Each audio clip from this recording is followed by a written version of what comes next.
Donc Julie m'a donné rendez-vous à son studio d'enregistrement de son émission et je crois justement qu'on est tout près, tout près. Et c'est dans les studios d'enregistrement de Gentilly que notre star de l'auto est attendue.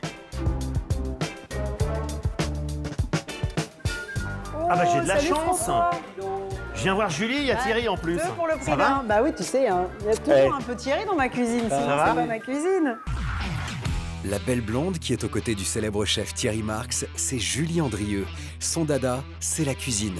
Chaque semaine, elle anime les Carnets de Julie, une émission culinaire diffusée sur France 3 où elle sillonne notre beau pays à la recherche de nouvelles saveurs.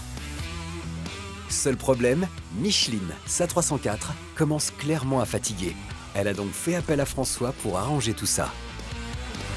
On était en plein riz de veau. Bah, ça tombe bien parce que moi je suis venu pour manger, hein. Je suis pas venu pour autre chose. Hein. Ah bah c'est alors moi j'avais 2-3 trucs à te dire quand même, hein, je te Ah bon préviens. Ouais, non mais tu peux manger, ça m'empêche pas, tiens viens. Sacré François, il n'en manque jamais une pour combiner ses deux passions, se restaurer et restaurer des autos. Et alors, première impression. Bah, c'est pas mal, hein. C'est tout doux, ouais. Et alors il y en a une qui va tout doux aussi, c'est ma petite Micheline. Hein. Qu'est-ce qu'elle a encore? Chacun sa spécialité. Ouais. Là j'ai besoin d'une consulte, hein, François. Hmm. Bah elle a encore qu'elle avance pas, elle pollue, elle démarre une fois sur deux. C'est déjà pas mal. C'est- Bon, je suis gentille une fois sur deux, je suis très gentille. Et puis, en termes de sécurité, tu vois, je suis pas Ouais. rassurée. Alors, est-ce que tu peux faire quelque chose? Bah écoute, on va aller voir ça. Je m'attends au pire. Thierry, tu contrôles nos fourneaux? Tant mieux Thierry, car le plateau ne risque pas de revoir Julie d'aussitôt vu l'ampleur des travaux sur la 304. Eh Thierry, tu pourrais pas me préparer un petit dessert? Je le fais tout de suite. Ah, la fameuse Micheline.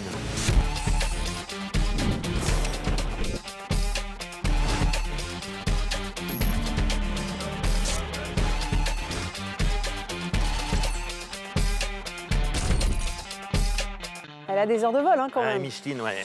Mais c'est la 304 cabriolet la plus célèbre de France. Et c'est pas pour rien François, notre Peugeot avait quelques petits atouts. Elle est équipée d'une carrosserie tricorps en tôle de 1,57 m de largeur, 1,32 m de hauteur et 3,76 m de longueur. Coque autoporteuse, grand phare trapézoïdaux, calandre en plastique, suspension sur 4 roues indépendantes avec amortisseur hydraulique, frein à disque sur les roues avant et tambour sur les roues arrière, c'est une version modernisée de sa grande sœur, la Peugeot 204. Son moteur est plus puissant, 1288 cm3. 4 cylindres en ligne, carburateur Solex simple corps, boîte de vitesse 4 rapports, le tout pour une puissance de 65 chevaux et une vitesse maximum de 152 km/h. Mais pour qu'elle continue d'être célèbre, faudrait me l'améliorer un petit peu, tu vois. Je vais l'ausculter. Ouais, c'est ça. Hein? Allô, C'est ce que je te docteur? demande. Je vais regarder un peu tout ça. Ok, docteur François, c'est parti pour une expertise au cordeau de cette 304 mal en point. Bon, c'est une voiture de fille, hein. C'est le bazar à l'intérieur. Hein. Bon, dis donc, c'est pas trop des trucs qu'on trouve dans des sacs de filles, ça, hein. Donc tout ça, c'est plein de corrosion. Ça a été repeint, mastiqué, déjà restauré, mais bon, c'est une gaufrette croustillante. Ça débute mal. Les fonds de coffre semblent littéralement rongés par la rouille, tout comme la carrosserie qui est victime de corrosion. Concernant la peinture, n'en parlons même pas. Elle se fait carrément la malle à certains endroits. Alors, regardons ça de plus près. Puis regarde, tu vois, au niveau du volant, là, c'est tout cassé. L'intérieur, bah évidemment, l'intérieur il a un peu vécu. Hein. C'est clair que pas de première fraîcheur. On va faire avec. Hein. L'habitacle de la 304 est complètement défraîchi et part en lambeaux. Si François dispose d'un budget suffisant, il faudra le reprendre intégralement. Je vais tout de suite y aller direct. Vas-y. Ah oui, ah, je comprends.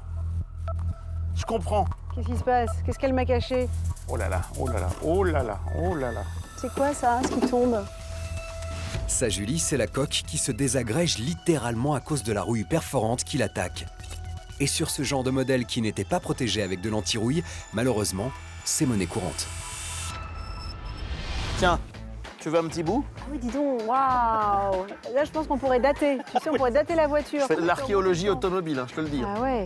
Bah, tu vois, hein, c'est peut-être un petit peu plus grave que je ne le pensais. Et François n'est pas au bout de ses surprises. La preuve avec le joli moteur de cette 304 en fin de vie. Hop. Oh, c'est peut-être pas nécessaire parce que c'est déjà tellement déprimant ce que tu viens de me dire là. Ah, oh la vache.